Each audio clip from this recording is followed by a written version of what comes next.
চিত্রনায়িকা পরীমনির সঙ্গে বিবাহবহির্ভূত অনৈতিক সম্পর্ক স্থাপনের অভিযোগ প্রমাণিত হওয়ায় ঢাকা মহানগর পুলিশের গোয়েন্দা শাখার ডিবি গুলশানে বিভাগের সাবেক অতিরিক্ত উপকমিশনার এডিসি গোলাম সাকলায়েনকে বাধ্যতামূলক অবসরের সিদ্ধান্ত নিয়েছে স্বরাষ্ট্র মন্ত্রণালয়।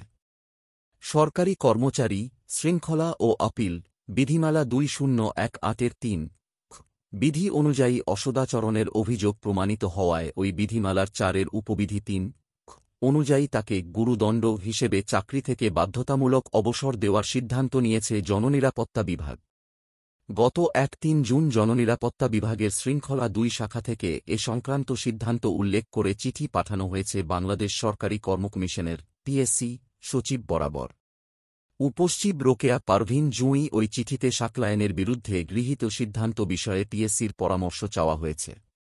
শৃঙ্খলা শাখার প্রতিবেদনে উল্লেখ করা হয়, সাকলায়েন ধারাবাহিকভাবে পরীমনির বাসায় নিয়মিত রাত্রিযাপন করতে শুরু করেন। বিভিন্ন সময়ে, দিনে ও রাতে, নায়িকা পরীমনির বাসায় সাকলায়েন অবস্থান করেছেন বলে মোবাইলের ফরেনসিক রিপোর্ট দেখে প্রমাণ পাওয়া যায়। প্রতিবেদনে আর বলা হয়, এ দুজনের যোগাযোগ সাধারণ কিংবা পেশাগত কারণে নয় বরং অনৈতিক প্রেমের সম্পর্ক। এছাড়া পরীমনি ও সাকলায়েনের যোগাযোগ এবং তাদের এই সম্পর্কের ব্যাপারে আরও উল্লেখ রয়েছে প্রতিবেদনে। সামাজিক যোগাযোগ মাধ্যমে ছড়িয়ে পড়া বিভিন্ন ভিডিও ও মেসেজও আমলে নেওয়া হয়েছে বলে জানানো হয়।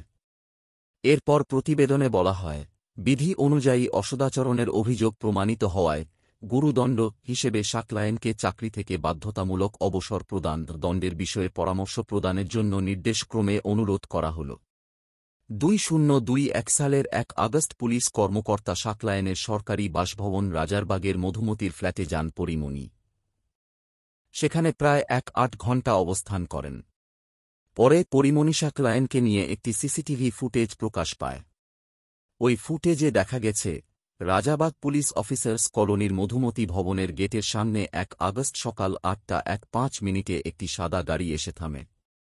লাল রঙের টি-শার্ট পরা একজন প্রথমে নামেন। এরপর কোলে একটি কুকুরসহ সাদা রঙের জামা পরে নামেন নায়িকা পরীমনি।